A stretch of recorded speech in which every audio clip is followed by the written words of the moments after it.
Hi, everybody. Thank you so much for tuning in. I'm the host, Lauren Sesselmann of The Ball Out. And today I have a very amazing special guest. I have Joni Taylor, former player, SEC Coach of the Year, and head coach of the Georgia Bulldogs. How are you?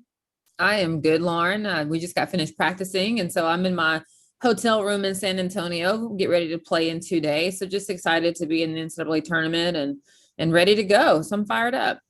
It's such an honor to have you on here. I've been following your career for a long time and I admire everything. I do a lot of coaching as well, so I admire everything that you're doing as a coach. So let's get into it. You're in San Antonio, you're in the atmosphere. NCAA, if they pulled this tournament together, we didn't know if it was going to happen. What is the energy atmosphere like right there right now? It's in years past when we've been to the tournament, there's been this buzz. You pass by Tourney Town, you see people, you're in the hotel with other teams. Listen, I'm in a hotel with 4 other teams and I have no idea who I know one other team because we just happen to see their bus pull up. I have no idea the other 3 teams that are even in our hotel. That's how isolated they have us. If we are pulling up to the hotel and another team is getting on the elevator or about to come out, they make us sit on the bus until everybody has passed by. There's only certain elevators you can use. Mm-hmm. You can only stay on your floor. You cannot leave your floor for any reason. So the energy is different, but it's still good, so our group is experienced. We're really mature. So our practices have a good vibe. We're here to handle some business and they've mm-hmm. taken it with that type of approach. But, sometimes you get used to seeing your family or their parents when they come to town. And we have parents who are here. Mm-hmm. They just aren't allowed, obviously, in our bubble. So we're feeding off of each other's energy right now. And one of our players is actually from San Antonio. So we're actually excited for her to be able to have this experience in her hometown. That's amazing. I mean, I know how mentally draining it can be. I'm a former athlete as well. I played soccer. So I feel that especially this year has just been such a very crazy, emotional, mentally draining type of year. But it's just exciting. You guys are there. You guys are ready. And I just want to take a step back and just talk about you personally. You took over for Coach Landers. He was the coach there since '79. I mean, that's an amazing run as a coach. And you've been coaching there for, about 6 seasons. Is that correct? Since 2015. Correct. And you've had so much success. And there's only actually been 2 full-time head coaches at Georgia, which is pretty crazy. And you just had so much success. You've won this award. You've won numerous other awards. What has this experience been like as a coach for you? I haven't processed it, right? Because there's still so much I feel like we have to do as a program. And so for me, my mind is on what we haven't done more so than maybe what we have done or what me personally for sure that I have done, because I fully recognize that I can't do anything without the people who are around me and our student athletes. And so I don't really sit in that a lot. I will say this, when I think about it on a base level, I'm fortunate to have grown up under the coaching tree that I did. And I was around some amazing assistant coaches that were colleagues. I was around some amazing mentors and all of the people that I worked for as head coaches, that were my boss. I learned so much from. And so I'm really just fortunate of the path that got me here, because what I can say is that I felt prepared. 13 years as an assistant coach at the mid-major level, high mid-major level, and then in the SEC, I felt prepared. And that's all you can ask for, is to be prepared and then put your best foot forward. And I feel like we've done that. And, hopefully success comes with that. But for us, it's about shaping the lives and minds of young women and challenging them to be the best they can be on and off the floor. I love that. I love that mentality. And arguably, going off of that, saying best foot forward, this has been such an incredible season for you. You guys are 20-6 overall, just coming off of the SEC championship game where you guys lost, but you guys had an amazing run. You're taking that energy, that momentum into this game. Your first game, you guys are seated at number 3. You're playing against the number 14 seed Drexel, who is a strong side. They've had a successful year. They just came off the CAA championship. They have that momentum going, and it's anyone's ball game. Heading into this game, what are you most excited about, taking this momentum and going into this? What are you most excited about, just stepping onto the court, playing against Drexel? I think just playing again. We haven't played a game since March the 7th. That's a pretty big break for us. And we always get a week off in between. But this year with the extended play of the NCAA tournament because of COVID, it's a little bit longer than usual. We've been able to keep good energy and for the most part stay relatively healthy. And so I'm excited just to get back on the floor and get back into the routine of playing basketball. And hopefully we can continue playing with the same, passion performance that we had in February, because we were peaking at the right time. Exactly. And I mean, your squad, it runs deep. You have amazing senior class. You have Stady, Morrison, Connolly, they've all stepped up. Who are you looking towards to kind of step up into this tournament? Well, I'll say the other senior is Caldwell. Caldwell's had an amazing month of February. I think everybody, I'm looking for everybody to step up. That's been our secret sauce all year long, is that you never know who it's going to be. Of course, our seniors are our seniors and they do what they do. But there's been games this year that if Jordan Isaacs doesn't get big rebounds or get fouled or get an offensive rebound or block a shot, we don't win. There's been games where if Michaela Coombs doesn't do what she does, we don't win. There's been games where Javin Nicholson, Mallory Bates, Sarah Ashley Barr. I mean, I can go down the roster. So I think that's our secret sauce, is you never know who it's going to be. And, Maury Davenport, she plays the entire second half at Tennessee. And, I think for us, it's what keeps us dangerous. It's what keeps us focused and locked in, because they know that whoever's playing the best is going to get rewarded with the minutes. And so it keeps them locked in, engaged, ready to go. That competitive nature, and, everyone adding that different piece to the puzzle. So I think that's pretty special. What for you, who do you guys want to win this title for? I mean, you guys haven't been, since 2018, have been to the NCAA. And then was it since 2009? You guys, what is it? You haven't been to the championship, or? So we went to Elite Eight in 2013. That's been the deepest run we've made. And then we've went to 5 Final Fours and played in 2 championship games, but we have not, won a national championship. So obviously that's what's left to do. We would love to do this for the former players, for Coach Landers. Their investment in us is just unbelievable. I mean, if I could show you my phone, Lauren, and the messages I get daily from former players, from coach, from other assistant coaches, from former managers, former practice players, like the bond and the chemistry is so real. And the credit to that goes to Coach Landers, because when you're, like you said, when you are at a program for 36 years, you're able to stay connected. And, I was fortunate to work under him for 4 years and was able to continue to make those same connections that he had and, establish great relationships. And so it was a smooth transition when I took over. So there has not been a gap in terms of like the alumni and their support. So that's definitely, I mean, of course it would mean a lot to all of us in Bulldog Nation, and I could go on and on about our fans, but first and foremost, it would be so great for Coach Landers and all the former players who paved the way. I love that. I love it. So I went to Purdue University, so I love it. I love that atmosphere and the energy and just everybody behind you. So obviously this has been an interesting start to a tournament. And I don't really want to like talk too much about that, because there's kind of like beating the nail over the head, but we do want to touch a little bit just on it.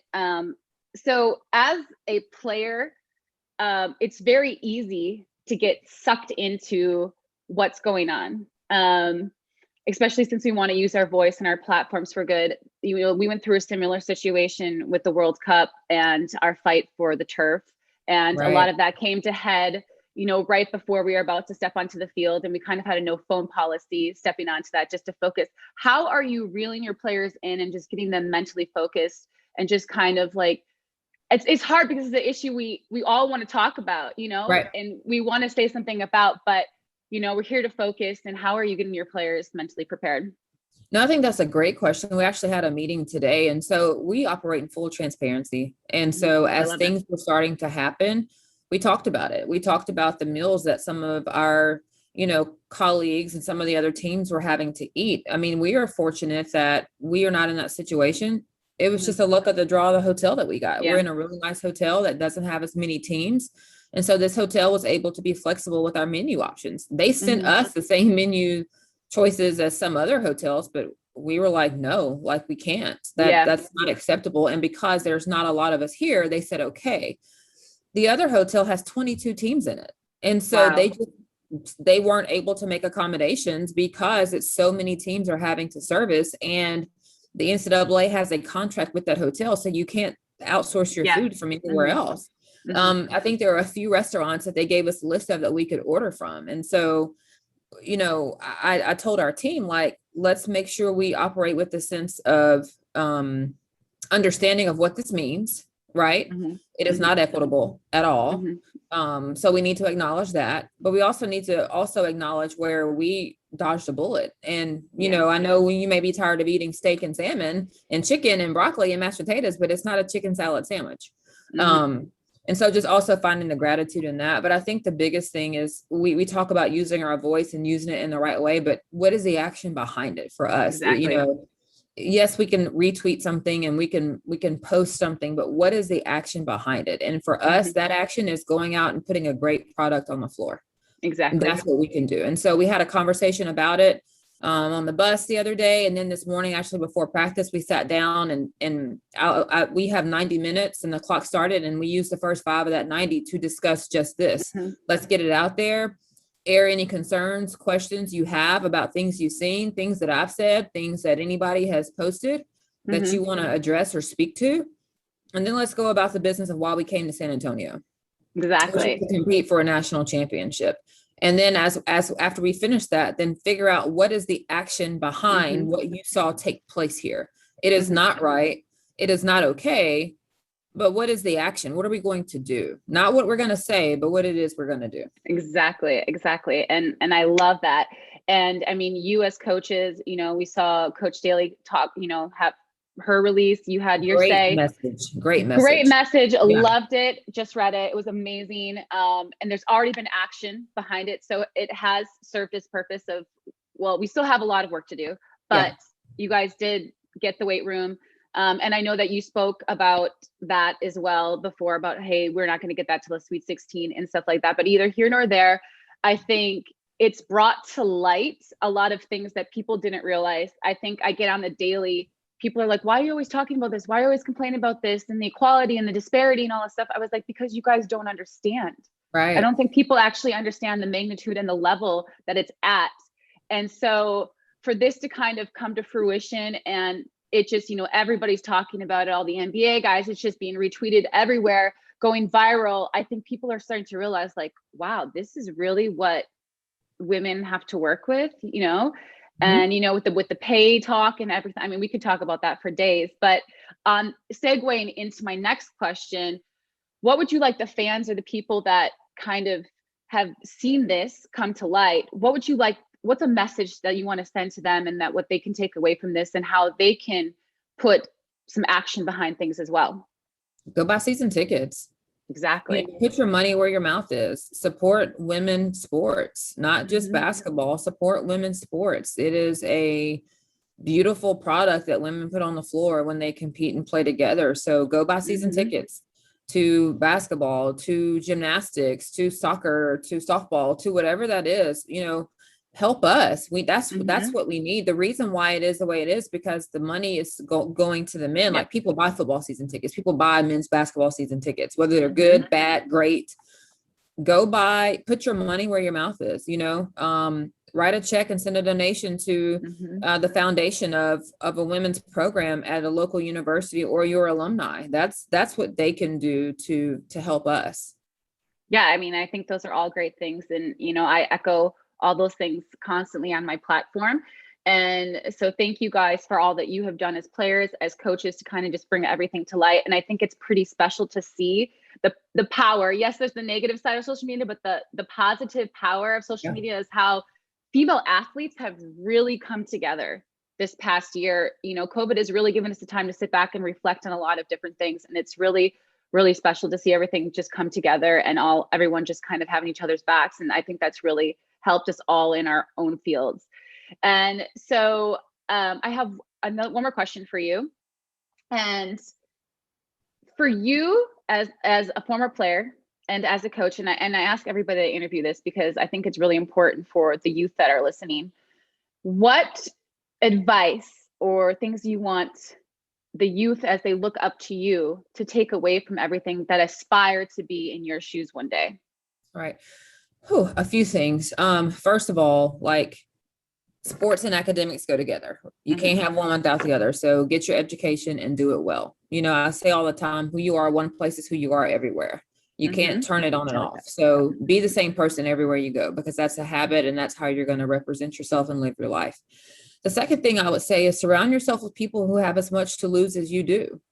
Or as much to gain as you do. You are who you hang around. And so if you're the only one in your circle that has expectations and big dreams and everybody else doesn't, then that's not serving you, because they're not thinking about what's in your best interest. And if you are around people who have as much to lose as you do, then before you guys make a decision that you'll regret, somebody in that group is going to say, hey, this may not be a good idea.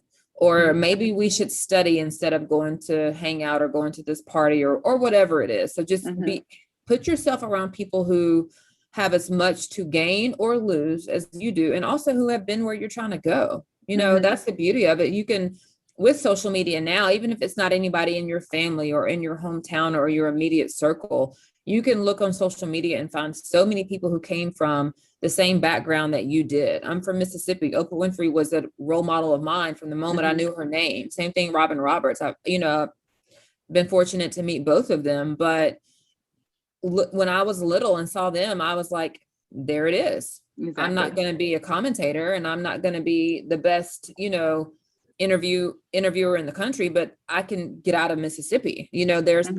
It's possible. And so I think you have to find someone who has done what you're trying to do and emulate, what they do. And then the last thing I'll say is, I've always said this, is if you can't call home and tell your mom and dad what you're about to do, you probably shouldn't. Exactly. I love that. That's great advice. And I appreciate you sharing that. I'm so excited for this tournament to get started. I mean, you guys start Monday, you kick off Monday, 12 p.m. Central Time. Yep. Central. Actually, it's 11 o'clock. It was 12 Eastern. So we just found out the game is at 11 Central on Monday. I was searching everywhere and there was no time zones anywhere. I'm like, so we need to shout this out. Everyone that's listening, 11 a.m. Central Time. You guys are taking on Drexel. It's going to be this tournament is going to be amazing because it's really anybody's ball game. And that's why I get so hyped for NCAA, because these tournaments, it's the level of women's game and across all sports has just changed dramatically year in and year out. And it's so special to see. And that's why, I mean, you have just even like the lower seeded teams coming up and they're just making a mark. And it's going to be anybody's ball game. I'm so excited. I just want you to say, if maybe you could just give a little shout out to everyone for the ball out, and have everyone that's tuning in, they can check out the ball out. And then, that's it. Absolutely. So listen, if you're not following the ball out, listening to the ball out, you are missing out. Okay. So talk about, supporting sports, supporting women, and being on top of what's going on. This is your connect. This is what you want to be involved in. So go listen to the Ball Out podcast, follow them on Twitter, follow them on social media. They're great people. I rock with them, and I'm telling you, you won't regret it. You are amazing. It has been such an honor to talk to you, and thank you. I know you're super busy, so thank you for your time. And go Bulldogs. I am so excited for Monday. I was rocking my red today for you. I saw it, Lauren. I was like, yes. So I am so excited. So it's a pleasure. You are such an inspiration to me and to a lot of people. So just keep going and let's do this. Go Dogs. Let's go. Go Dogs. Thank you,